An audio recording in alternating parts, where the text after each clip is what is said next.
Everybody. Welcome to honey stories. నేను మీ లక్ష్మి. అసుర love and war 11 episode యార్. క్రూయల్‌గా నవ్వుతూ లేట్ క్యాచ్ అని మోకింగ్ వాయిస్‌తో చెప్పి స్టైల్‌గా స్టెప్స్ దిగుతూ కిందకి వెళ్ళిపోయాడు Dev. What the hell Shiva! నువ్వింత క్రూరంగా ఎలా చేయగలవు? టైం బ్యాడ్ అయితే మా నాన్న ఏమోను అని సన్నగా వణుకుతూ నిన్ను ఏం చేసినా పాపం లేదు. నిన్ను ప్రేమించినందుకు నా మీద నాకే అసహ్యం వేస్తుంది అని బుసలు కొట్టింది చైత్ర. ఎవరు వాళ్ళంటే వాళ్ళకి ప్యారీ అమ్మడు అని వాయిస్ వినిపించి తల తిప్పి చూసింది చైత్ర. స్తంభం పట్టుకుని ఊగుతుంది సోలిపాప. "నువ్వెందుకొచ్చావు?" అని మొహం విరిచింది చైతుపాప.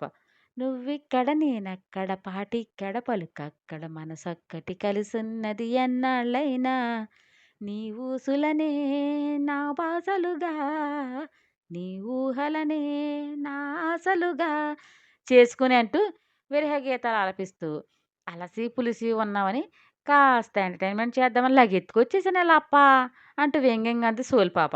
అంత విరహంతో రగిలిపోవడానికి నేనేమి నా మొగుడు ప్రేమలో పీకల లోతున మునిగి లేను ఇక్కడ. పగ, ద్వేషం మాత్రమే నింపుకున్నాడు. తనేమి నాలా ప్రేమించలేదు కదా అని గసిరింది చైత్ర. నువ్వు ప్రేమించావు కదా! అది చెప్పు పోనీ. ఏంటి చెప్పేది? గోంగూర చెప్పగానే ఫీలవుతూ రెక్కలు విప్పుకొని ఎగురుతాడనుకుంటున్నావా? చెప్పు తీసుకొని కొడతాడు. అందులో అసలు మొహమాటమే లేదు. అమ్మో! గురుడు అంత మంట మీద ఉన్నాడా? చాలా. ఉంటాడులే నువ్వు చేసే అతి అలాంటిది. మన మొగుడు అన్నీ అంటుంటే నీకు సిగ్గులేదేంటే? నేనైతే స్పూన్ నీళ్ళలో దూకి చచ్చిపోదును. ఓహ్! అవునా? మంచిది వెళ్లి దూకేయి. ఏంటి వెటకారమా? కాదు ఆచీ కారం. ఓహ్! జోక్ వేశావా? శివకాశి టపాకాయలా పేలలేదు. ఏం పర్వాలేదు. ఏహే! ఆపు నీ ఎచ్చులు. వెళ్లి శివకి నిజం చెప్పు. ఎదవ సలహాలిచ్చావంటే నాకు చిర్రెత్తుకొస్తే చింతపరుగుతో నూకేస్తాను చూసుకో. నువ్వు చాలా సెల్ఫిష్‌వే చైతూ. I know dear. అంటే శివకి నిజం చెప్పవా? నో. గంగలో దూకి సావు. నాన్న తట్టుకోలేరే. తట్టుకుంటే దూకి చచ్చిపోతావా? హ్మ్. ఎందుకే ఈ తరకమాలిన ధర్మం? ఏమో! ఆమె మౌనం. ఏంటి మౌనం? నేను వీళ్ళందరికి దూరంగా వెళ్ళిపోతాను. వెళ్ళి ఏం చేయాలో ఇంకా ఆలోచించలేదు. నింద నెత్తిన వేసుకుని ఒక క్యారెక్టర్‌లెస్ అమ్మాయిలా వెళ్ళిపోతాను అంటావు. అంతేనా? హ్మ్. అఘోరించావు. నింద పడితే నేను ఒక్కదాన్నే బాధపడతాను. నిజం చెప్తే ఫస్ట్ ఆగేది నాన్న గుండె. అది చూసి నాని ఉండదు. వాళ్ళిద్దరూ లేకపోతే అమ్మ మనకు దక్కదు. చూసావా ఒక ప్రాణంతో ఎన్ని ప్రాణాలు ముడిపడి ఉన్నాయో. సిసి అసలు తప్పు చేసిందో లేదో నాకు తెలీదు. వేదాంత్ పిక్ దాని ఫోటోలో చూసాను. దాని ఫోన్‌లో చూసాను. లవ్ అంటే కాదు జస్ట్ ఫ్రెండ్ అంది. శిశిర గురించి తెలుసు కదా! తను సెల్ఫిష్. ఎప్పుడు దాని స్వార్థమే ఆలోచించుకుంటుంది. అది సౌఖ్యంగా బ్రతకడానికి తన స్వార్థం చూసుకోవచ్చు. బట్ మనుషుల మనసులతో ఆడుకునేంత క్రూరురాలు కాదు. నువ్వు దాని మనసులోకి దూరి చూసావా? నువ్వెలా చెప్పగలవు అది ఏమీ చేయలేదని అని రెట్టించింది. 23 ఏళ్ళు కలిసే ఉన్నాం కదా! అదేంటో మనకు తెలీదా? నాకైతే తెలీదు. చిన్నప్పటి నుంచి మనల్ని వేధించుకుని తినేది. అన్నిట్లో పొసెసివ్‌నెస్ చూపించేది. నాన్న కాస్త ప్యాంపర్ చేస్తే కుళ్ళి ఏడ్చి చచ్చేది. అదెలా మంచిదయిందో నాకు అర్థం కావడం లేదు. నాన్నకు సిసి అంటే ప్రాణం. అది తెలియక ఏవేవో ఉంచుకునేదంతే. ఏ గోల చేసినా కాసేపే. తర్వాత నార్మల్ అయ్యేది అని అక్కడే వెనకేసుకొచ్చింది చైత్ర. ఇక ఆపు దాని పురాణం. అంటే శివకు నిజం చెప్పవు అంతేనా? తనకు నా మీద ప్రేమ, నమ్మకం రెండూ లేవు. నేను చెప్పినా నమ్మే స్థితిలో తనూ లేడు. ఇంక చెప్పి మన వాళ్ళని చంపుకోనా? సిసి కోసం కాదు నాన్న కోసం. అన్నీ మౌనంగా భరించాను. ఎలా వచ్చానో అలా వెళ్ళిపోతాను. ఈ ఇంటి నుంచి, శివ జీవితం నుండి. అమ్మాయి గారు అంటూ చేయి పట్టుకుని కుదిపి, మీరేంటండి అన్ని సార్లు పిలిచినా పలకరు మా మామలాగా రెప్పలు తెరిచి నిద్రపోయే అలవాటుగానే ఉందా? అంటూ బుగ్గలు నొక్కుంది బంతి. బంతి మాటలు చిన్నగా నవ్వి, లేదు ఏదో ఆలోచిస్తున్నానంతే. ఏంటి పిలిచావు? అంది చైత్ర. పెద్దమ్మగారు భోజనానికి రమ్మంటున్నారండి అందామె. నాకు ఆకలి లేదు ఆయమ్మ. నువ్వెళ్ళు. అమ్మో! మా దేవబాబు గారి కోపం మామూలుగా ఉండదండి. మీరు రండమ్మా. కడుపులో ఏమైనా నిదుండదా ఏంటి? ఎప్పుడు చూడండి ఆకలి లేదనే మాటే వస్తుంది అని చమత్కరించింది. మీ దేవబాబు గారికి కోపం ముక్కు మీదే ఉంటుందా అనుకుంటా? కోపమే గాని మనసు చాలా మంచిదండి. నా పిల్లల్ని బాబుగారే చదివిస్తున్నారు. ఈ విషయం ఊరుమిళ మేడం గారికి తెలీదు అని గుసగుసా చెప్పింది బంతి. ఏ ఆంటీకి తెలిస్తే ఏమవుతుంది? అని అయోమయంగా అడిగింది చైత్ర. ఏమవుతుందా? అసలు ఇంకేం ఉండదు. అందరిని ఏకిపారేస్తుంది.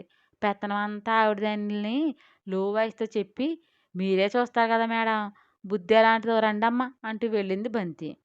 ఇక్కడ ఉన్నంత వరకు ఆ యముడిని ఎదుర్కోవాల్సిందే.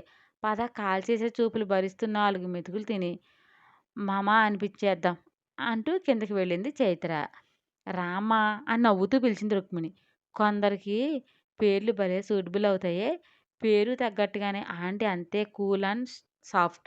మరి వేదాంత్ గారు కూడా ఇలాగే ఉంటారా? అసలు ఆయనకు మతి స్థిమితం ఎందుకు తప్పింది అని మనసులో అనుకుంది. అంత చించక్కర్లేదు బుర్రని. మన మొగుడిని అడిగితే అన్నీ డీటెయిల్‌గా చెబుతాడు. ఒకసారి అడుగు చూడు అని కొక్కిరించింది సోలిపాప. ఏంటి అడిగేది నా బొంద. అలా అడిగితే నా చావుడప్పు నాతోనే కొట్టిచ్చేస్తాడు. అవసరమా నాకీ సర్కస్ ఫీట్లు అని బుద్ధిగా మౌత్ మూత వేసుకుంది. 2 ముద్దలో తినేసి లేచిపోయాడు దేవ్. తను అలా వెళ్ళిపోవడం చూసి మనసు చురుక్కుమంది. నేను కొంచెం లేట్‌గా రావాల్సింది అనుకుంది చైత్ర. ఈ మధ్య మన దేవ్ ఫుడ్ మరీ తగ్గించేస్తున్నాడు అత్తయ్య. ఏంటో అని బాధగా అంది రుక్మిణి. వాడే తింటాడులే రుక్కు. ప్రతిదానికి బాధపడతావు. చైత్ర వడ్డించి నువ్వు కూర్చో అంది అన్నపూర్ణమ్మ బామ్మ. బయట గార్డెన్‌లో చైర్‌లో కూర్చొని తల వెనక్కి వాల్చి ఆకాశం వైపు చూస్తున్నాడు దేవ్. చల్లని వెన్నెల్లో కురిపించే రాత్రిని ఏలే నెలరాజు వెలుగులు ప్రసరిస్తున్నాడు. 2 డేస్ నుండి వర్షం కురవడం వల్ల చల్లని గాలి వీస్తుంది. తోటంలో ఉన్న చిన్ని కృష్ణయ్య మెడలో చైత్ర వేసిన మాలలో మల్లెలు విచ్చి చిరుగాలికి ఆ గుబాళింపుని మోసుకువచ్చి దేవుని నాసికకు అందించింది. గాఢమైన సువాసన ముక్కుకు సోకగానే చాలా హాయిగా అనిపించి మరింత గట్టిగా ఫ్రాగ్రెన్స్ పీల్చాడు.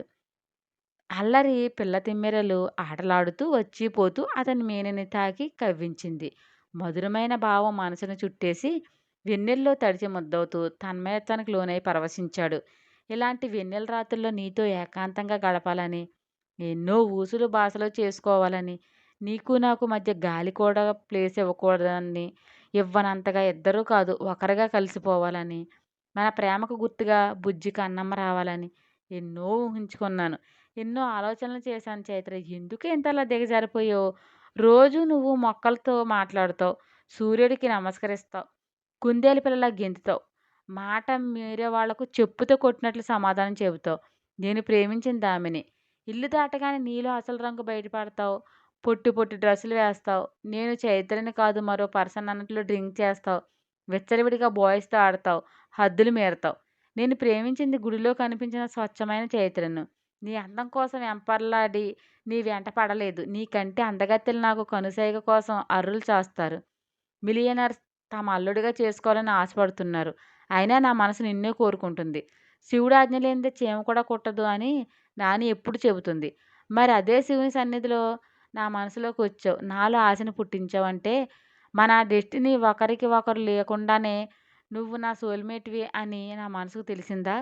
ఎందుకే కళ్ళెదుటికి వచ్చి ఇంత బాధిస్తున్నావు అని నుదిటి కంతలు నొక్కుకుంటూ ఎడతెగని ఆలోచనలతో సతమవుతున్నాడు దేవ్.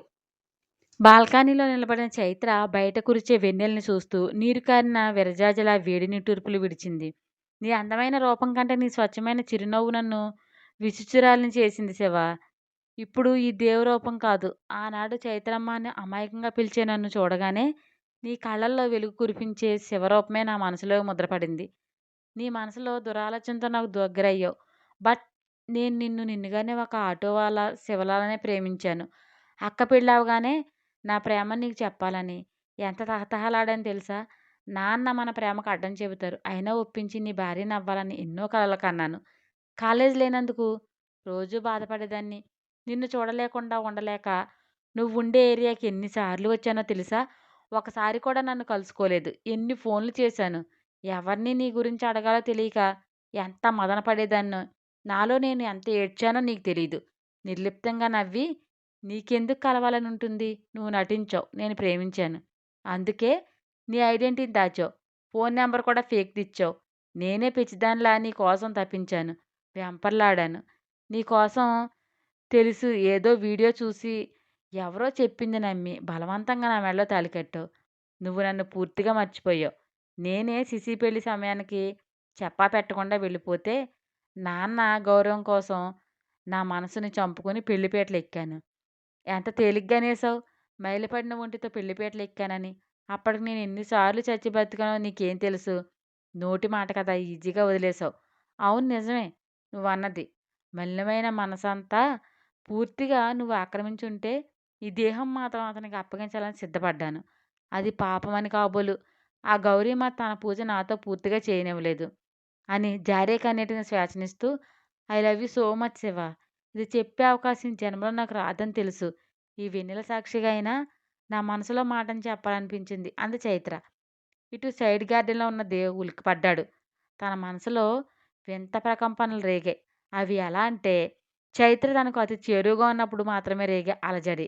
గబాల్న చైర్ నుండి లేచి చుట్టూ పరికించి చూశాడు. అంతా నిశ్శబ్దం. అప్పుడప్పుడు వీచే చల్లగాలికి రెపరెపలాడే చెట్టు కొమ్మలు లయబద్ధంగా ఊగుతున్నాయి. నైట్ విండ్ పరిమళం, జాజుల గుబాళింపు. ఇవి తప్ప తన చెలిజాడ కానరాలేదు. భారంగా నిట్టూర్చి, నేను మనసారా ప్రేమించాను గాని, అది నన్ను ప్రేమించిందా నా కోసం తప్పించడానికి అని నిర్లిప్తంగా నవ్వుకొని, చైత్ర తనని ప్రేమించలేదు అనుకోగానే చల్లని వెన్నెల వేడిమయంగా తోసింది. సేద తీర్చిన చిరుగాలి ఉక్కబోత పుట్టించింది. ఒక్క క్షణం కూడా ఉండాలని అనిపించక లోపలికి వెళ్ళిపోయాడు దేవ్. సరిపోయారు ఇద్దరికిద్దరు. ఊర్మిళ ఊరి మీద బలాదూరు తిరిగి, అప్పటికి కొంపకి జ్ఞాపకం వచ్చింది కాబోలు ఇంటికి చేరింది. కారు దిగి, అబ్బా! ఫుల్ టైర్డ్ అయ్యాను. బాత్ చేసేసి స్లీప్ వేసేయాలి అని లోపలికి వచ్చేసింది. స్టెప్స్ దగ్గర నిలబడిన దేవుని చూసి, బంగారం నువ్వింక నిద్రపోలేదా అని స్మైలింగ్ ఫేస్‌తో అడిగింది ఆమె. సమాధానం చెప్పకుండా తన చేతికున్న వాచ్ వైపు చూశాడు దేవ్. అది చూసి వెకిలి నవ్వుతూ, అంటే మిసెస్ మధుకర్ పెళ్ళున స్టార్ హోటల్‌లో పార్టీ ఇచ్చింది. ఫ్రెండ్స్ ఉండటంతో లేట్ అయింది. అంతే. గుడ్ నైట్ బంగారం అని మెల్లగా జారేసింది ఊర్మిళ. తెలివైన ఫాక్స్ తల విదిలించి విసుగ్గా మొహం పెట్టి పైకి వెళ్ళాడు. అటు చివరున్న చైతన్య రూము చూడగానే కాళ్ళు ముందుకు కదలక అని మొరాయించాయి. అప్పటిదాకా చైత్ర ఆలోచనతో ఉన్న మనసంతా ఉక్కిరిబిక్కిరి అవడంతో తన ప్రమేయం లేకుండా అడుగులు అటువైపు మళ్ళాయి. ట్రైన్ పట్టాలా? పక్కనే ఉన్న ఒకరి మనసు ఆవేదన మరొకరికి తెలీదు కాలం చాలా గొప్పది. ఎవరు ఎలా పోయినా తన బాధ్యత సక్రమంగా నిర్వర్తిస్తుంది. స్టోరీ మీకు నచ్చినట్లయితే ఒక లైక్ ఇచ్చి కామెంట్ చేయండి ప్లీజ్. షేర్ అండ్ సబ్స్క్రైబ్ చేయండి బడ్డీస్.